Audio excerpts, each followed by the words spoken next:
Let's get into it. That was just the warm-up. We are just warming up. Welcome to the Transnet podcast at Mining Indaba 2024, where we're finding new ways of investing and unlocking the potential of African mining. We're looking at unlocking Transnet and doing amazing work and moving cargo for the country. I've got today with me Russell Baatjies, the TFR Acting Chief Executive, who's here to share his experience of Indaba, but also the plans, the strategies for TFR. Sir, you're all warm and ready. Let's jump in. Let's talk maybe about the bold moves and plans that are afoot at TFR. What are some of those plans, just top line, and what's the horizon for you looking to implement them? Zimasa, so we've got this recovery plan that's broken down into 6, 12 and 18 months. Really a guide for us to turn the organization around. And I always say that where we are now, last year we did 149 million tons, but we've done 226 million tons before. So we've seen what good looks like. And it's about retracing our steps, going back to what we did before, looking at the operating models and the way we ran the trains before, what worked, and see whether the models that we've implemented, and if I say models, is really what flows do we run, from which origin to which destination, and whether we should go back to those and see how we can increase and gain back the volumes that we've lost. It's really about going back to basics. What worked for us before, how we were organized, and how we served our customers. So I must say the demand is there. We're fortunate that we're not short of demand. Customers want to move volumes, especially mining customers. And all of us know there's a lot of the commodity on rail, and we need to somehow get that back as quickly as possible. So for us, it's about opening up the business and working with the stakeholders. All the stakeholders that you engage want Transnet Freight Rail to succeed. Yes. I mean, the whole country wants us to succeed. Everyone. So what I've found, Zimasa, is that the various stakeholders, whether it be labor, industry, the mining customers, government, they have been very supportive. And for us, it's about opening up and being honest about our challenges and accepting the support and the help that we can get. And we've seen that. I've seen that firsthand, really. And we are happy to grab that hand that is willing to help us out and really turn the business around. So for all of the corridors, we've got specific plans. We've said in the past, the things that affect us are cable theft. Security is a big issue for us. We've said that we've underinvested in our infrastructure. And then everybody knows about the issues that we have with the locomotives. There are some other issues also that we need to address. But for all of these issues that we have, we've got plans in place, but some of them are short term, some of them are longer term. But I think with the support that we get from stakeholders, we should be able to overcome and restore Transnet Freight Rail to what it was before, and even to grow the volumes even further, because the potential is there. I think all of us recognize that what's happening now in terms of road transportation and the volumes that's on road, it's just not sustainable. It's not. So we have to bring the volumes back to rail, and that is what we need to push for. Customers, they certainly don't want to be on the road, and road comes at a premium for some of them, so it's also costly, and also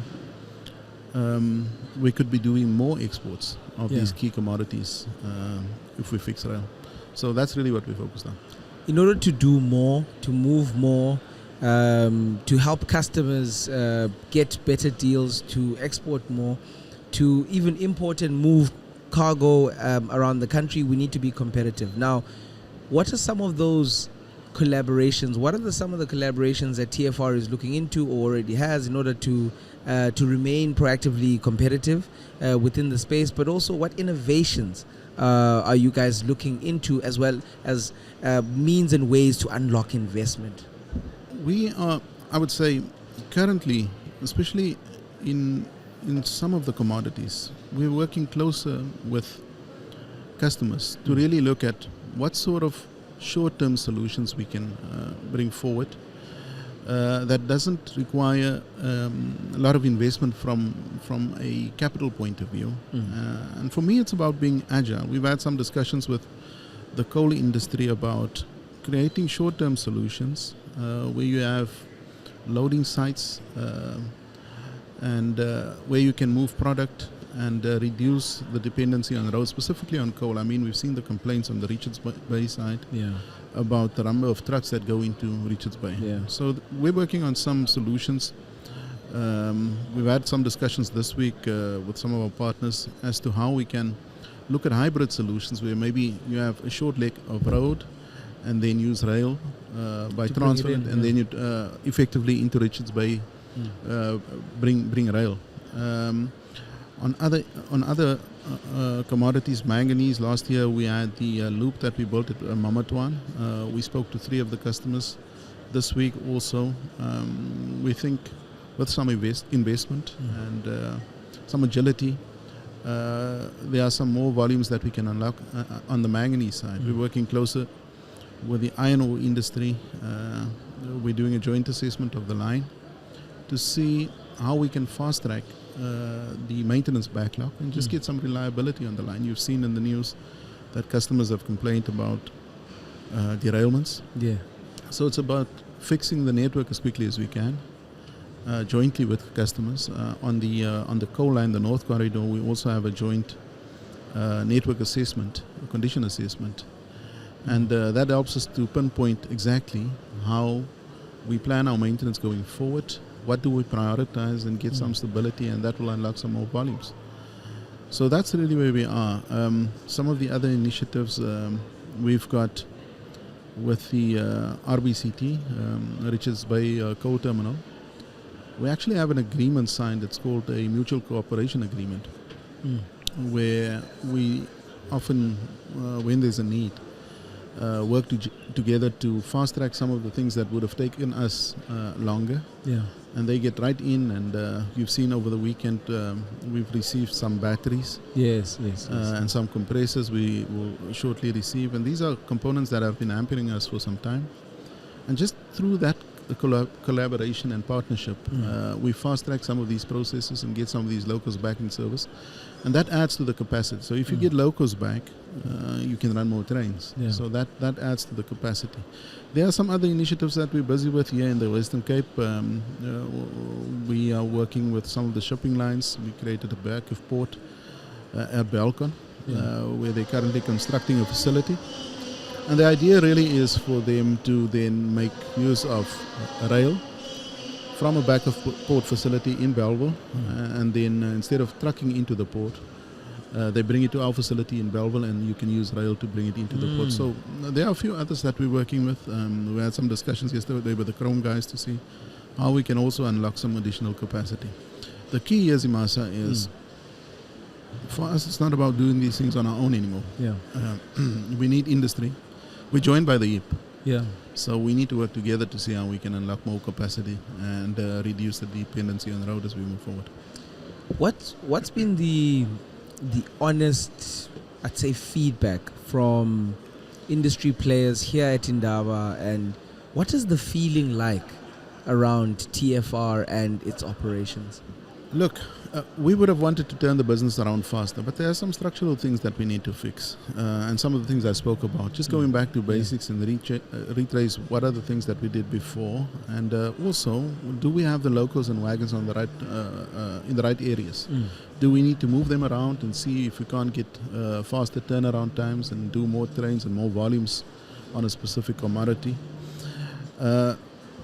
Generally, I get my impression was, and we saw it last night as well, it's positive feedback. I think for them, for customers, it's the fact that we are more transparent. And we're willing to work with them, to collaborate and solve the problems together. Yeah. They appreciate that, and they've indicated as such to me. The fact that we're transparent, we're honest about our issues, and I think that goes a long way in terms of them offering then their assistance to say, you've been honest, it's affecting all of us. Yeah. How can we help to make sure that we resolve these issues faster? Trust. So yeah, trust, as you rightly say. I think our acting GC has done a lot of good work in terms of when she started is to go around and meet all the customers. Yeah. We've tried to join as many as we can, but You're on the ground. You have to be on the ground. But I think that has helped a lot. So everybody is positive, but I think ultimately it's about the volumes. Yeah. And we have to start showing results. Yeah. And so all these actions that I'm talking about. But Zimasa, it's a big business. Yeah. It's not an overnight fix. It's the biggest business. It's not an overnight fix. It's going to take us some time, but we are committed, and the team is committed. We've got some great, great support from labor. Yeah. And I think we've got very good employees. They're positive. Yeah. They want to see the business succeed. They're proud of the business, and they're hurting currently. So it's our job to make sure we get the business back on track and deliver to our customers. Brilliant. And lastly, just to round it off, what does the roadmap towards the future look like? I think at times we are very much looking at the current problems, current challenges, trying to find solutions. But where do we want to go? Where do we want to take TFR? We know that, as you've rightly said, there were millions of tons that you can move. Is that the goal, to get back to that and to exceed? What does the future look like for TFR in your eyes? So TFR as it is now will change in the future under rail reform as per the roadmap. So TFR will effectively be split into two, where you have the operation side and you'll have the infrastructure manager. The infrastructure manager would then facilitate rail movement by managing access to the network, managing the network, maintaining the network, and facilitate access for all rail operators in the country. So currently only a few exist. Transnet Freight Rail by far the biggest. And so going forward you'll have two entities. You'll have the infrastructure manager and the operating company. So we're on the operating company side. And there will be some competition introduced. So we're going to have to be competitive and make sure that we are efficient and effective and deliver to the customers. So that's really where we're going. It's to introduce more competition, but also to use the network that we have in South Africa to its full extent. Yes. It's not possible for Transnet Freight Rail to service everybody.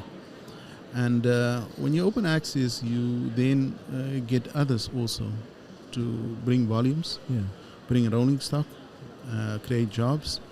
Maintenance investment. And create a competitive environment. Yeah. And what that just means for us is we're going to have to get better at what we're doing because soon we'll have competition. But I think it's healthy. It's healthy. For the country, we've done some benchmarking. We've been to Germany. We've seen what happened in other countries. South Africa is not the first country going through rail reform. And we want to learn from what others have experienced. And right now, we're preparing for that. Is to say, how do we set ourselves up and get fit and make sure that we're competitive as we move forward? And again, being honest about what are our weaknesses and what are the things that we need to improve upon. So it's going to be an exciting time, but we need to be prepared for it. And if we're not, we're going to find ourselves in trouble. And certainly that's not our intention, to be in trouble.